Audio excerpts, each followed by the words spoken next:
Update. Am I the a-hole for not accepting my sister's relationship with my ex, despite her having cancer as a teenager? Original story. My 25 female father married my stepsister's 23 female mother when I was 4 and she was 3. We've lived together most of our lives at our family. She and I were extremely close. She developed cancer when she was 14 and was sick for about 2 years. She since made a full recovery. During that time, my parents became understandably overprotective. They also asked a lot of me. I quit my extracurricular so I could get a job. The money went towards her medical bills, and so I could drive her to appointments. I didn't go to dances, and any fun activities I did needed to include her. I did almost all of this willingly, the exception being having to quit my high school volleyball team. I did throw a bit of a tantrum about that, but was swiftly punished. And I think having one emotional breakdown was pretty chill given the circumstances. Anyhow, I go to college and meet my ex. We'll call him Ben. When I'm a junior. We fall in love, blah blah blah. He and I moved in together when we graduate, so we've been living together for about 3 years. We were serious until July when I walked into my bedroom and saw him being intimate with my sister. I broke it off. Tears were shed, he moved out, etc. My sister apologized at first, but then backed off. I thought she was giving me space, but last week she called and asked if we could meet up. She told me that she and Ben were in love, and were just telling me as a courtesy before they started posting photos online. Distraught, I left her in the restaurant by herself and did not pay my portion of the bill. She later Venmo'd me asking for the money. She told my parents, who then called me to their house, telling me how disappointed in me they are for not supporting my sister's relationship with Ben. They brought up the fact that because she had cancer as a teenager, she never learned proper social etiquette and has a hard time meeting people. I don't buy this, in part because I've seen her socialize just fine. And since we spent a good chunk of the time she was sick together, that would also mean I should have bad social skills as well by that logic. They then told me that if I don't accept my sister and Ben's relationship, they may have to go no contact with me. I reminded them that I'm also their daughter, and they should understand my point of view, but they are adamant that this is about me being jealous of her. For the record, I'm not jealous of her. I'm not upset that Ben picked her over me. I'm sad about the end of the relationship and do feel betrayed, but Lord knows that I don't want to be with a cheater. What I'm upset about is the fact that my sister chose Ben over me. That she slept with Ben knowing he and I were in a long-term committed relationship, and continues to be with him knowing how much it hurts me. Now no one in my immediate family is talking to me, and I'm getting messages from aunts and uncles and cousins telling me that I'm an a-hole and a selfish witch. Now for the top advice before reading the update. Not an a-hole. Your parents are enablers. Cancer as a teen did not shrink wrap her and isolate her from the entirety of human morality and values, forever and ever amen. From what you describe, it sounds disturbingly like you have been deemed the canon father of the family. Take some time for yourself, and put them on the back burner.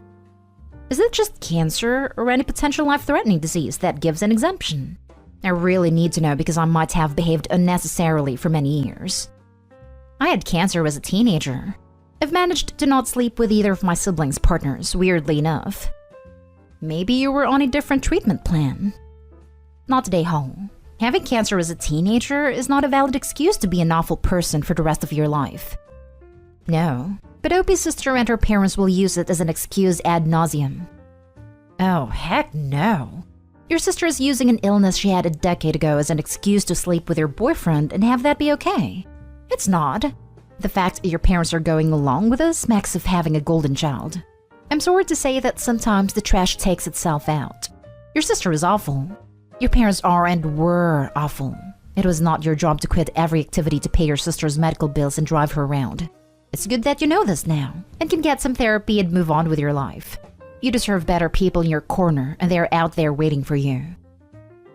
Edit. I've been given a lot of food for thought. To be honest, while I've had moments where I've been resentful or upset about my teenage years, I've always thought that I did the right thing for my sister and for my family. And that time wasn't all miserable. I was very close to my sister and we made things as fun as we could. But I didn't think of it as an abdication of my parents' responsibilities, or that they were doing wrong by me, which many of you pointed out. I definitely have a lot to think about. Thank you again for making me feel less crazy about all of this. Now for the first update. Sometimes you can only laugh. Just got off of the phone with my cousin who saw this post and said he could explain a few things. I asked him why he was in Reddit instead of school. He asked me why I was on Reddit instead of work, and I said to Shay. He told me that after my conversation with my mom, she went to his house and talked to my aunt. And here's the deal. Turns out my sister is not only in a relationship with Ben, but 4 months pregnant. Which means she and Ben were hooking up for longer than I had even guessed. Apparently my parents are so adamant that I forgive her because I'm already ruining their experience of their first grandchild. That's right. I'm less important than my stepmom posting ultrasounds to Facebook. This is where we're at. Anyhow, I called out of work sick the rest of the day. And I'm going to drink a lot of alcohol. Like a lot of alcohol. And then start thinking about what on earth am I going to do. And now for the full update. I was asked for an update, and thus here I am. 2 things to clarify before I update. 1. I didn't have a horrible childhood. The favoritism started when my sister was diagnosed. I moved out soon after and have been pretty independent since then. Not saying that how my parents treated me during those years were okay, but I wasn't Cinderella. 2. I did not drink myself into oblivion. I had 2 white wine spitzers, but I appreciate the concern from folks. Anyhow, the update. I got in touch with my sister and asked her to meet up again at a park. No bill involved. I asked her if she was pregnant, and she told me the truth. She said she wanted us to still be in each other's lives and that she wanted me to be in her babies. A Redditor mentioned that she may ask me to be the godmother, and that person was correct. But as many of you pointed out, if I didn't cut her off, I'd just become her bank and daycare employee. So I told her I could no longer be in her life. Then I left her crying on a park bench and felt like the crappiest person in the world. I emailed my parents and told them how betrayed I felt and that I'd be cutting off contact with them. To my stepmom's credit, she apologized. She explained that she never thought my sister would live to have kids, and that she let her emotion take over and get the better of her. Understandable. My dad said nothing, which is honestly what sucked the worst about all of this. Ben tried messaging me from a burner account for the first time since the breakup, but I blocked him without reading it.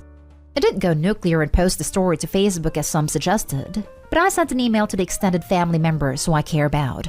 I explained the situation and how I'd be distancing myself from my family.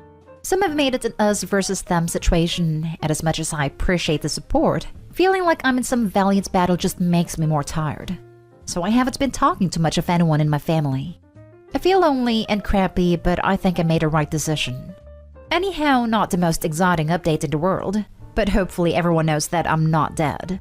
I do really appreciate the support I've gotten. It made me smile during a really awful time. I left her crying on a park bench and felt like the crappiest person in the world. You aren't. You made the right decision. Sometimes people aren't good to be in your life, and you have to do things even if they are hard. Keep trying to live your best life. Yeah, the sister really did this to herself. It's mind-boggling to think that you can do something so cruel to someone and expect them to just brush it off with no consequence. I'm glad Opie's creating some distance here. There's no way the family wouldn't continue taking advantage of her. I feel so sorry for Opie considering her dad has shown his true favoritism. It now basically knows that she has lost her parents' support. I hope she gets through this and finds people that truly support her. Thank you for the update, Opie. Very sorry about your father's passivity. That's gotta feel like a betrayal, and you don't deserve that. What you deserve? Every happiness, lots of joy, and a community of dear friends. And lots of pie at Thanksgiving. You deserve to be treated with respect, Opie. And your steps to create distance and boundaries are admirable. You're not the a-hole by any stretch of the imagination. I'm so sorry that you had to go through such a painful experience, but it shows a true depth of character that you're on the sub promoting positive discourse. I'm sorry things turned out this way, and that you aren't a priority to your parents. But seriously, does she not realize that A, you and Ben were still sleeping together during those months and you could have just been stringing her along? B, has she never been in a relationship? How would she feel if you had done that to her? C, she can always wonder now if Ben is cheating on her with someone else, but it would be karma. Ultimately, I hope your parents realize that you are just as important as she is, and their behavior is pretty awful. Good luck. A, according to her, neither wanted to hurt me by telling me, which, lol. B, she's had a few boyfriends, but they only lasted a month or 2. C, for her sake, I hope it doesn't. D, my stepmom told me that they'll welcome me back with open arms when I choose to come back. I'm just not sure that I'll come back as they won't be giving up on my sister. That's the fun part of giving up on them. You don't have to care anymore. You don't have to feel hurt or play games. You get to just be. That's what you will start to feel when this all normalizes. Just give it time. Find a new hobby or dust an old one off. Make something of your complete own that none of them were invited or included in. That will be your place of solitude, the rock that you set up shall on. Next story is titled, Am I the a-hole for making my ex move out? Hey everyone. I am 26 male and I recently broke up with my girlfriend, Lisa, of 2 years.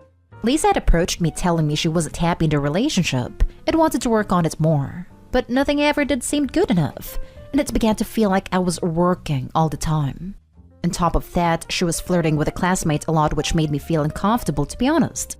The issue is, Lisa is in her last semester of college and broke. She doesn't work, her family is unable to help, and the school she attends is already having a housing issue, so they can't help until the next semester, which is in late January. 2 weeks ago, I gave her the 30 days notice required, and she blew up. She thinks she can live on campus next semester, but asks that I allow her to have the extra room. But I really don't want that. The relationship is over, and I no longer feel responsible for her. But if she moves out, she will have to withdraw from her classes, which will push her graduation back, and she would lose all of the money paid. Am I the a-hole for telling her she has 2 weeks left and she needs to be gone?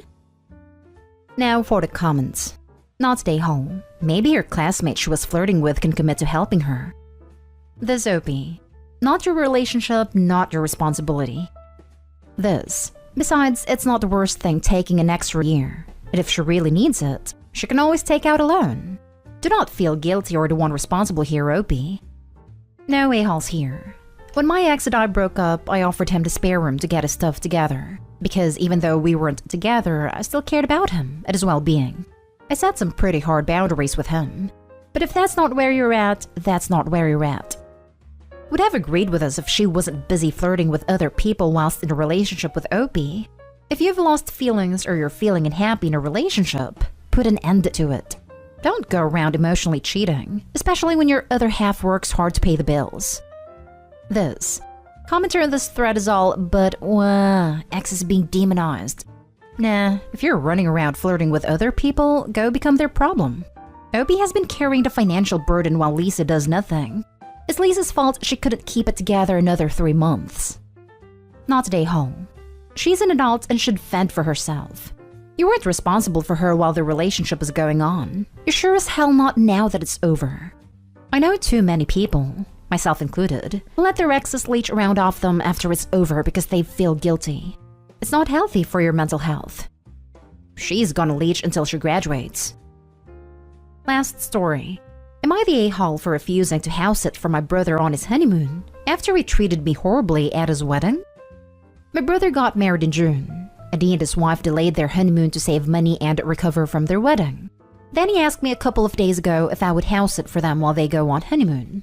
I told him hell no, and he had some nerve asking me after how I was treated at his wedding. The morning of the wedding, he had me run around to pick up his wedding cake. Didn't even give me the right place to go the first time, and I ended up running around in the rain going for a cake, and everyone's was I thanked. Actually, he and his wife complained at me for being late to the church. He actually canceled my room for his best friend who was coming from out of state without telling me, so when I went to grab my key, there was nothing there for me, and he kept the money I had paid. He booked our rooms for us and we gave him the money. They complained that I looked less put together than everyone else for the photos after the incident that morning. My hair got messed up, my makeup wasn't as professionally done as it has been, and I was put in the far corner for family photos to hide the fact. Adding to all that, he left me to pay the bar tabs as my contribution to the wedding, even though I had helped with wedding invites and table plans. I was the one who picked up their decorations from the place and brought them to the hotel and put them up. They needed somehow to show up and make sure they got what they wanted, on top of being sent for their cake at the last minute and getting crap for being late then when he gave me the wrong bakery first. Our parents took care of the tab and gave him so much crap for treating me the way he did. I was honest with them about the stuff they had said to me that day, and they were super pissed because I had already dedicated a lot of time to help them out. But now he's saying I'm being petty, and given we were good before the wedding, one day should not make me refuse to help him. Am I the a-hole?